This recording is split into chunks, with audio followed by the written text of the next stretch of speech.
Hello, students. I am your chemistry teacher Visakha Tiwari. I am going to discussing some important answer of D block elements, which is very important for board examination. Now start. Calculate the spin only magnetic moment of M plus 2 aqueous ion J यानी कि atomic number 27। तो हमें सबसे पहले ये जानना होगा, हमें तो पहले एटॉमिक नंबर इंपॉर्टेंट है, सबको पता होना कि एटॉमिक नंबर सबका कितना है। तो इसमें बोल रहा है एटॉमिक नंबर 27। जब हमें एटॉमिक नंबर 27 पता है किसका है कि एटॉमिक नंबर 27 कोबाल्ट का है, ठीक है। तो हमें सबसे पहले तो पता चल गया कि 27 किसका है, कोबाल्ट का। तो अब इसमें बोल रहा है कि इलेक्ट्रॉनिक कॉन्फ़िगरेशन हम क्या करेंगे कि कोबाल्ट का इलेक्ट्रॉनिक कॉन्फ़िगरेशन लिखेंगे, जो कि होता है आर्गन। क्या होता है आर्गन 18 तक लेते हैं आर्गन, उसके बाद 3d7 4s2। मैंने पहले वीडियो में आपको बताया था कि आपका ये जो एटॉमिक नंबर होता है 27, अगर आपको लर्न ना हो कि उसका electronic configuration outer most electron कितने होंगे, तो आप क्या करोगे कि डी में ये जो लास्ट वाले डिजिट होते हैं वो डी में जाते हैं। यानी कि ये एक ट्रिक है छोटी सी, D7 4s2 D7 4s2। लेकिन हमें क्या बोल रहा है यहाँ पे मेटल +2 चार्ज है। मेटल जब +2 चार्ज हो गया यानी कि +2 चार्ज यानी कि इसने अपने 2 इलेक्ट्रॉन दे दिए हैं, लूज़ किए हैं। तो लूज़ किए हैं तो ये कहाँ से करेगा, 4s2 से करेगा। तो इसने 4s2 से 2 इलेक्ट्रॉन दे दिए। तो अब हमारे पास क्या इलेक्ट्रॉनिक कॉन्फ़िगरेशन बचेगा, आर्गन 3d7 4s2। ये किसका है, मेटल +2 का इलेक्ट्रॉनिक यानी कि कॉपर +2 का इलेक्ट्रॉनिक कॉन्फ़िगरेशन है। अब हमें बोल रहा है कि इसका हमें क्या निकालना है, मैग्नेटिक मूवमेंट।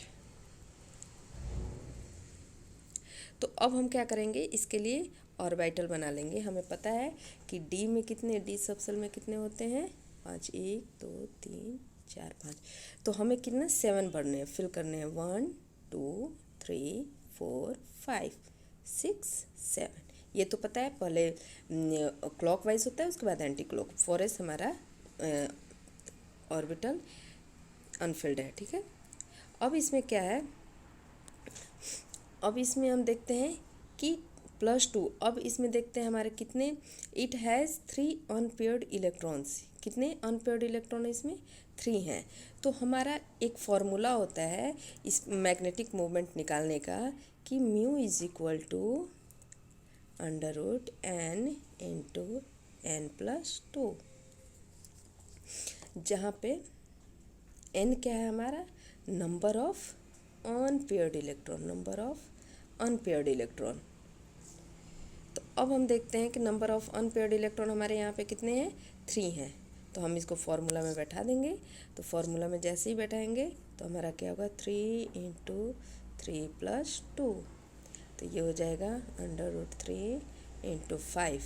तो हमारे कितने हो गए 15। जब इसका हम अंडर लेंगे तो हमारा आएगा 3.87 pm। अब हम नेक्स्ट क्वेश्चन देखते हैं। ये इम्पॉर्टेंट क्वेश्चन है एग्जामिनेशन पॉइंट ऑफ व्यू से, तो आप इसको अच्छे से रिवीजन कर लेंगे। यहाँ कोबाल्ट का दिया है +2 लेकर के, आप फिर निकल का ले सकते हैं, कॉपर का ले सकते हैं। ऐसे ही आप रिवीजन करेंगे इसको ले लेकर के, तो आपको प्रैक्टिस में हो जाएगा। अब हमारा दूसरा क्वेश्चन है, actinoid contraction is greater from element to element then lanthanoid contraction, why. अब ये देखो, ये भी बहुत इंपॉर्टेंट क्वेश्चन है, ये आपको पूछा भी है, 2 बार पूछ चुका है। तो इसको भी हम देखेंगे कि एग्जामिनेशन पॉइंट ऑफ व्यू से हमारा बहुत अच्छा है। इसमें बोल रहा है कि जो एक्टिनोइड कॉन्ट्रैक्शन होता है वो ज़्यादा होता है लैंथेनोइड कॉन्ट्रैक्शन से, ऐसा क्यों। तो हमें एक चीज़ ये पता है कि ये कॉन्ट्रैक्शन क्यों शो करते हैं। तो आप जब लैंथेनोइड में जाओगे तो आप देखोगे कि उसमें क्या है कि 4f जो है 4f।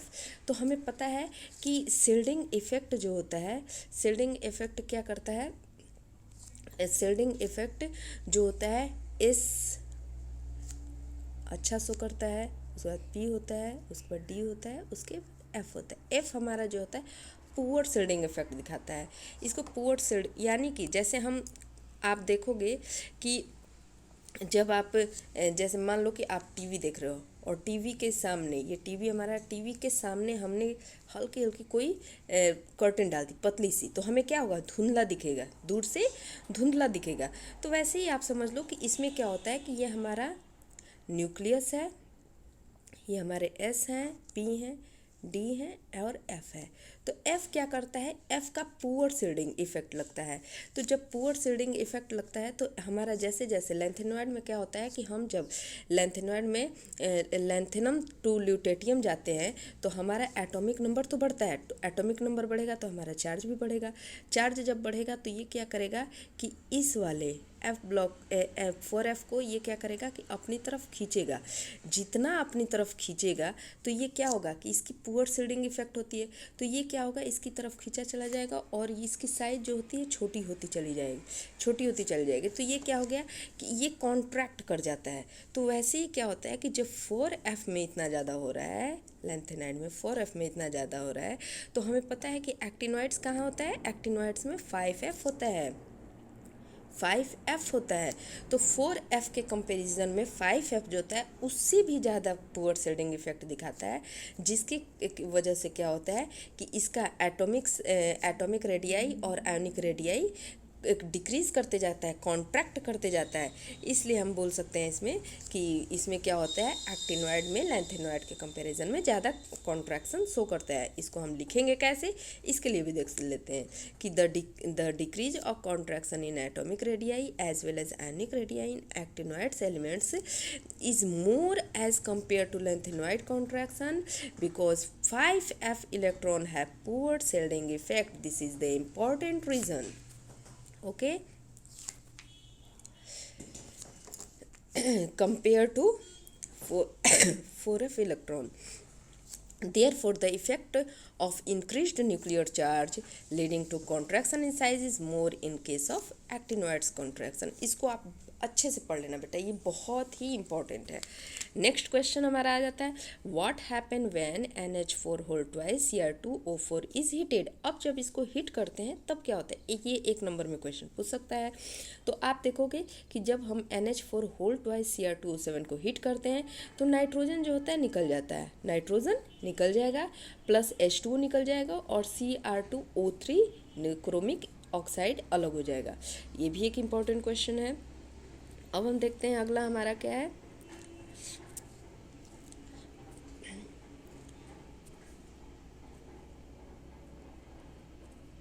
अगला क्वेश्चन है, what are interstitial compounds, why are such compounds well known for transition metals. अब हम कुछ सबसे पहले जाना कि इंटरस्टिशियल कंपाउंड्स होते क्या हैं। इंटरस्टिशियल कंपाउंड्स हम किसे कहते हैं, आप देखे होंगे कि जो ट्रांजिशन मेटल्स होते हैं वो क्रिस्टल लैटिस स्ट्रक्चर शो करते हैं।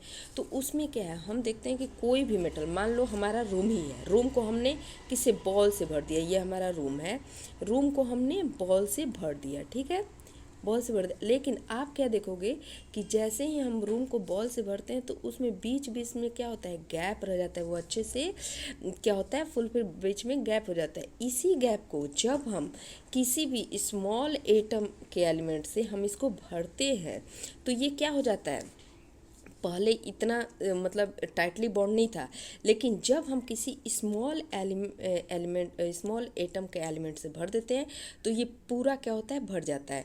इसी को हम कहते हैं इंटरस्टिशियल कंपाउंड्स। इसी चीज़ को हम क्या बोलते हैं, इंटरस्टिशियल कंपाउंड्स। अब इसमें हम इसको देखते हैं, लिखेंगे कैसे, the transition metals form large number of interstitial compounds, they are able to entrapped small atom of elements like carbon, like hydrogen, carbon है यहाँ बेटा, जी की जगह सी कर लेना, इसको कार्बन है, hydrogen, carbon, nitrogen, boron etcetera in their crystal lattice and even can make weak bond with them.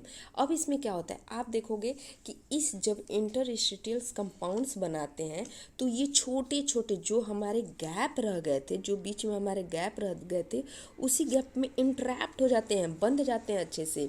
और ये क्या होते हैं कि जो हमारे पुराने यानी कि पैरेंटल जो ट्रांजिशन मेटल थे वो अपना कैरेक्टर छोड़ते नहीं हैं, लेकिन इनका क्या होता है कि मैलिएबिलिटी और डक्टिलिटी डिक्रीज हो जाती है, लेकिन ये ज़्यादा टेंसाइल हो जाता है, इसकी टेंसाइल स्ट्रेंथ इंक्रीज होती है, यानी कि इनकी जो बंधने की कैपेसिटी होती है वो इंक्रीज हो जाती है। Steel and cast iron are hard in comparison to wrought iron due to presence of trapped carbon atoms in interstitial space. अब इसमें क्या कह रहा है कि ये जो स्टील और कास्ट आयरन जो होते हैं, यानी आप देखोगे कि स्टील आयरन में हमारा क्या होता है, आयरन जब आप लेते हो तो देखते हो कि उसमें कोरोजन हो जाता है। कोराजोन हो ही जाता है जब हम उस पर कोई भी उस पर पेंट वगैरह या गैल्वेनाइजेशन नहीं करते हैं, तो वो क्या होता है कि उस पर रस्ट लग जाते हैं। लेकिन आप देखोगे कि जैसे स्टील हो गया, इन सब चीज़ों पर रस्ट नहीं लगते हैं, लेकिन इनकी मेलेबिलिटी, आप जानते हो मेलेबिलिटी क्या होता है, जो कि ये एक मेटल की प्रॉपर्टी होती है। डक्टिलिटी भी एक मेटल की प्रॉपर्टी है।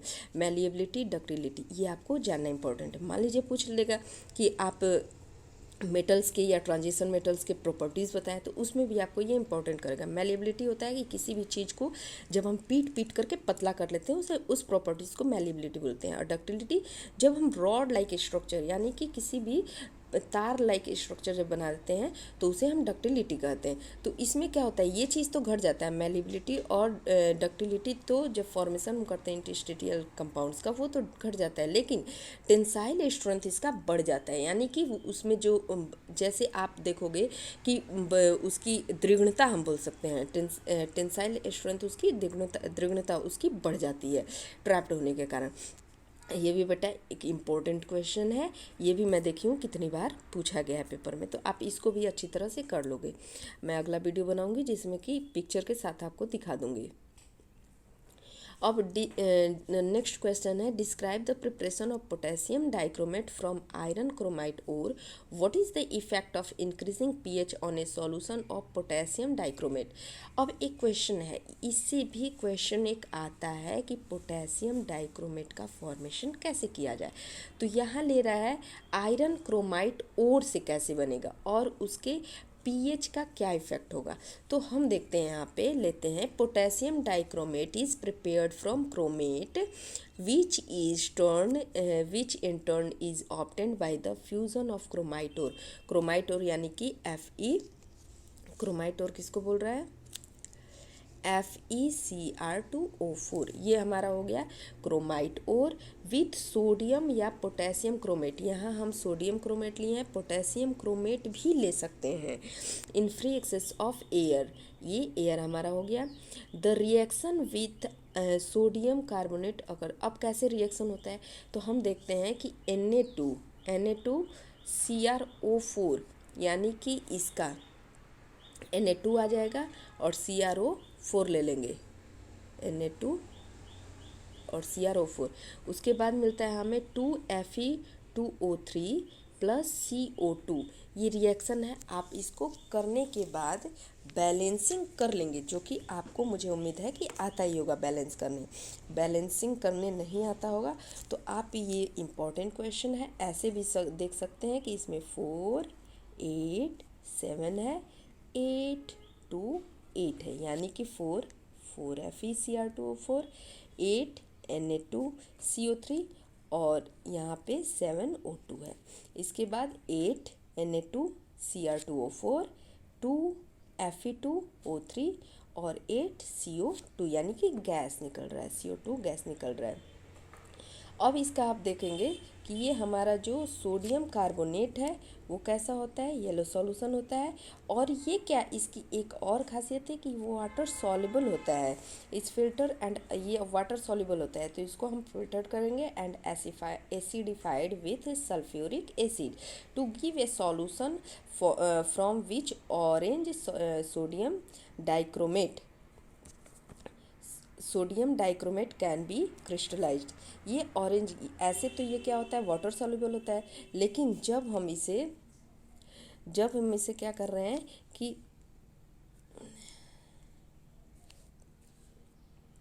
जब हम इसे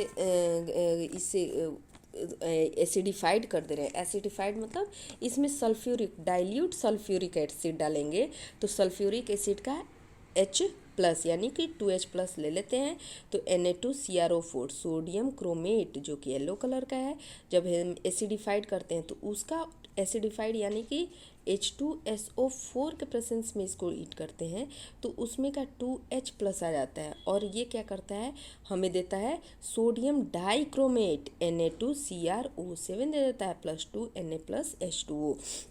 अब ये जो हमारा क्रोमेट आयन है is yellow in colour when it is oxidised by H plus in Cr2O72 minus dichromate the iron changes to orange.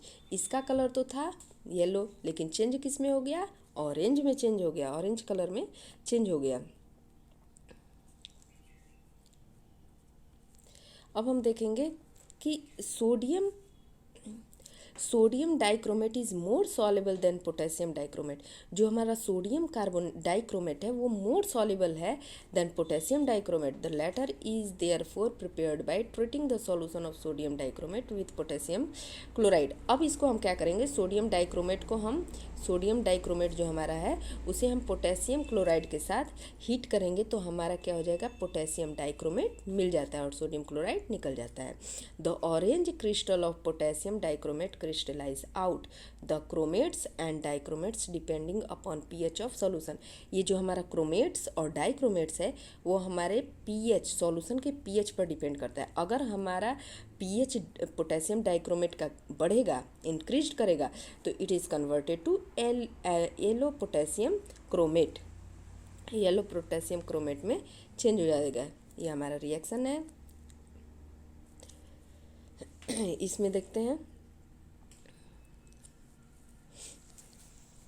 हमारा क्रोमेट है, इसको जब हम H2H से हीट करेंगे तो हमारा डाइक्रोमेट में चेंज हो जाएगा, और जब डाइक्रोमेट को हम बेस के साथ, ये एसिड के साथ किए थे, अब इसको बेस के साथ जब हम करते हैं तो फिर हमारा क्रोमेट आयन मिल जाता है। अब ये डाइक्रोमेट से क्रोमेट, इसको चाहेंगे तो फिर क्रोमेट से डाइक्रोमेट में चेंज कर सकते हैं। थैंक यू, आज इतना ही। अब अगली वीडियो में फिर मिलेंगे। धन्यवाद।